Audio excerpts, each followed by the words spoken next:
Welcome to this video. आज के इस वीडियो में हम स्टार्ट करेंगे आगे सेल वॉल के बारे में। तो यूकैरियोटिक सेल वॉल के बारे में स्टडी करते हैं। As you may recall in non living rigid structure called the cell wall forms an outer covering of the plasma membrane of fungi and plants. तो जैसे कि आप जानते हैं फंजाई और प्लांट्स के अंदर प्लाज्मा मेम्ब्रेन के अलावा एक और आउटर कवरिंग है जो कि नॉन लिविंग है और रिजिड है, जिसको हम सेल वॉल बोलते हैं।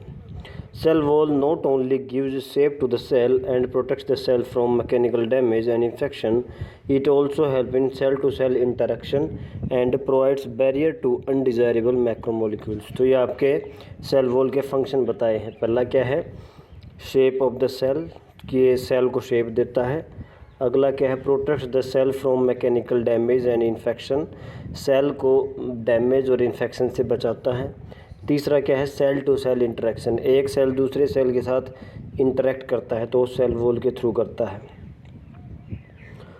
और लास्ट इसका फंक्शन क्या है, act as a barrier to undesirable macromolecules, जो सेल को ऐसे मैक्रोमोलिक्यूल जो सेल को रिक्वायर्ड नहीं है उसको सेल के अंदर जाने से रोकता है। तो ये आपके सेल वॉल के फंक्शन बताए गए।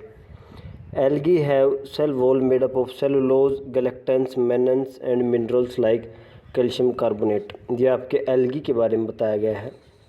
एल्गी के अंदर सेल वॉल किससे बनी रहती है, तो cellulose, galactans, mannans and calcium carbonate.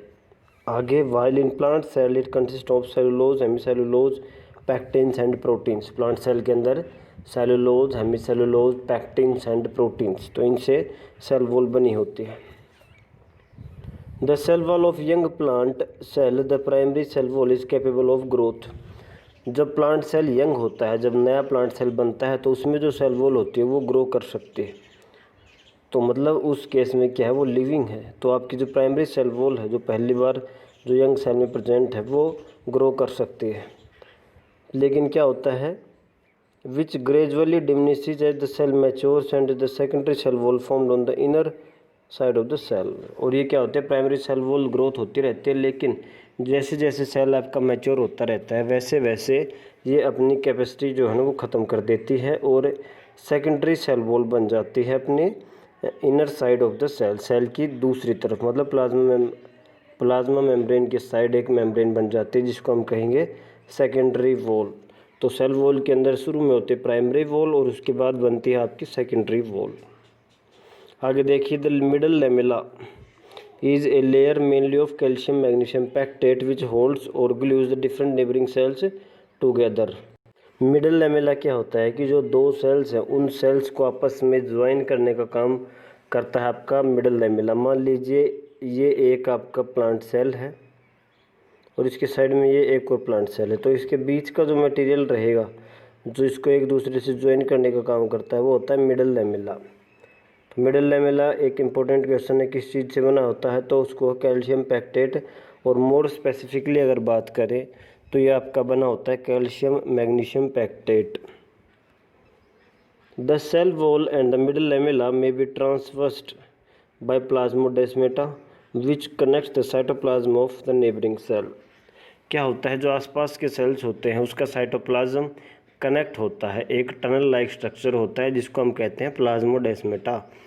तो जो प्लाज्मोडेस्मेटा है वो सेल वॉल के बीच में एक कनेक्शन होता है। मान लीजिए दो सेल हैं तो इसके बीच में एक कनेक्शन मिलेगा आपको। तो ये जो बीच का कनेक्शन है इसको हमने कह दिया प्लाज्मोडेस्मेटा, और इन दो सेल्स के बीच में एक मटेरियल मिलता है उसको कह दिया मिडल लेमेला। तो ये भी आपके प्रेजेंट होते हैं। मिडल लेमेला को हम सीमेंटिंग मटेरियल कहते हैं और प्लाज्मोडेस्मेटा क्या एक्ट करता है, कनेक्ट करता है साइटोप्लाज्म ऑफ नेबरिंग सेल्स। जो आसपास के सेल्स होते हैं उनके साइटोप्लाज्म को कनेक्ट करने का काम करता है आपका प्लाज्मोडेस्मेटा। देखिए अगला जो आपका पोर्शन है वो है एंडोमेम्ब्रेन सिस्टम।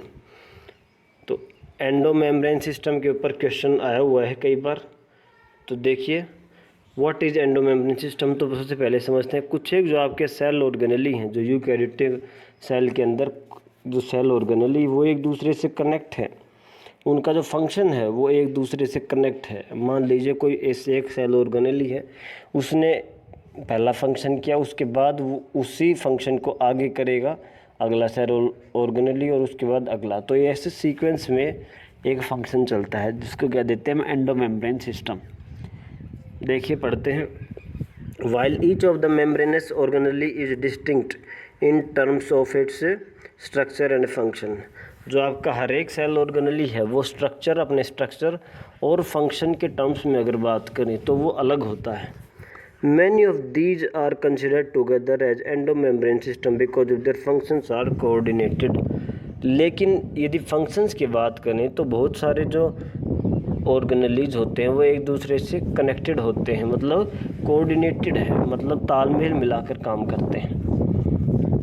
तो ऐसे ऑर्गेनेलीज जिनका फंक्शन की कोऑर्डिनेटेड होता है, एक दूसरे के ऊपर डिपेंड होता है, एक दूसरे के साथ मिलकर करते, उसको कह देते हैं हम एंडोमेम्ब्रेन सिस्टम।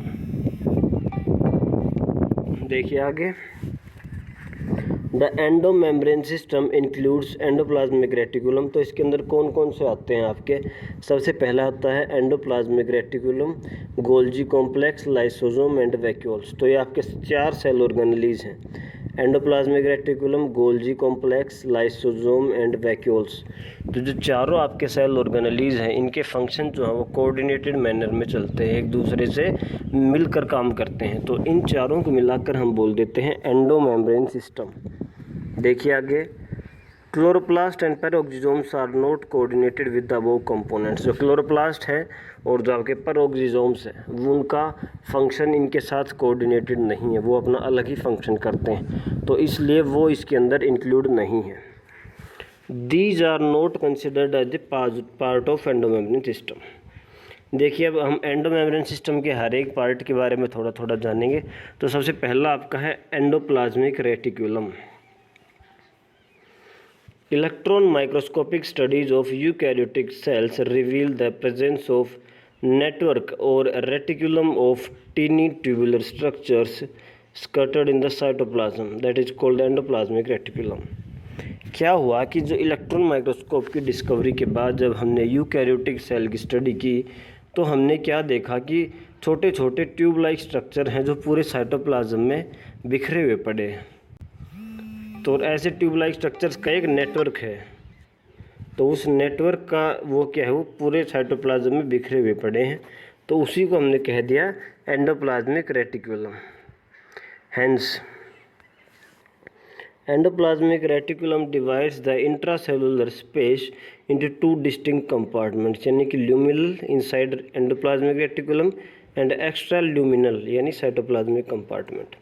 तो क्या होता है आपके पूरे साइटोप्लाज्म के अंदर ये ट्यूब लाइक स्ट्रक्चर छोटे छोटे स्कैटर्ड हैं और नेटवर्क की फॉर्म में स्कैटर्ड हैं, और उसको हमने कह दिया एंडोप्लाज्मिक रेटिकुलम। तो मतलब क्या है, इसको इसने साइटोप्लाज्म को 2 पार्ट्स में डिवाइड कर दिया है। पहला तो आप लगा लो कि एक ल्यूमेन है, ल्यूमेन मतलब जो इसके अंदर का स्पेस है, जो आपके एंडोप्लाज्मिक रेटिकुलम के अंदर जो स्पेस है इनसाइड एंडोप्लाज्मिक रेटिकुलम, जो उसको कह दिया ल्यूमिनल। और एक्स्ट्रा ल्यूमिनल मतलब जो इसके अलावा जो साइटोप्लाज्म में जो भी प्रेजेंट है उसको कह दिया एक्स्ट्रा ल्यूमिनल। देखिए, the endoplasmic reticulum often shows ribosomes attach to their outer surface. तो जो एंडोप्लाज्मिक रेटिकुलम होता है उसके ऊपर एक राइबोसोम्स, जो आपने पढ़ा है कि प्रोकैरियोट्स में भी होते हैं, तो इस केस में राइबोसोम्स भी उसके आउटर सरफेस के ऊपर अटैच होते हैं। Endoplasmic reticulum bearing ribosomes on their surface is called rough endoplasmic reticulum. तो इस बेस के ऊपर हमने क्या बताया, एंडोप्लाज्मिक रेटिकुलम को डिवाइड कर दिया कि भी कुछ एक जो एंडोप्लाज्मिक रेटिकुलम है उनके अंदर आपके राइबोसोम्स अटैच होते हैं, जिसके कारण उनका सरफेस जो वो रफ लगता है, तो उसको हमने कह दिया रफ एंडोप्लाज्मिक रेटिकुलम। लेकिन कुछ एक के अंदर क्या होता है, absence of ribosomes they pair smooth and called smooth endoplasmic reticulum. और कुछ एक जो एंडोप्लाज्मिक रेटिकुलम है उसके ऊपर राइबोसोम्स प्रेजेंट नहीं होता और उनका सरफेस स्मूथ दिखता है, तो उसको हमने कह दिया smooth endoplasmic reticulum.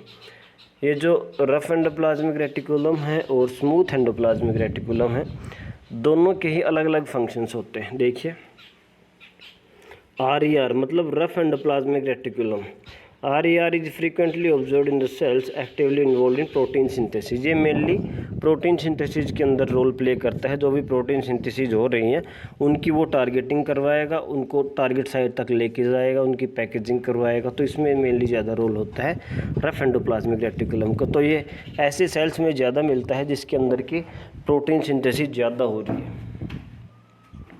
They are extensive and continuous with the outer membrane of nucleus. क्या होता है, जो न्यूक्लियस की आउटर मेम्ब्रेन होती है उसी की कंटिन्यूटी में ये आगे ग्रोथ होते हैं। जैसे कि आप डायग्राम में देख सकते हैं, ये जो आपकी बाहर की जो बताई गई ये है न्यूक्लियस की वॉल, और देखिए न्यूक्लियस की वॉल से ये निकल चुके हैं। तो ये है आपकी endoplasmic reticulum, rough endoplasmic reticulum. ये जो आप गोल गोल इसके ऊपर अटैच है, इसके हैं राइबोसोम्स। तो मतलब न्यूक्लियस की मेम्ब्रेन की कंटिन्यूएशन है आपकी।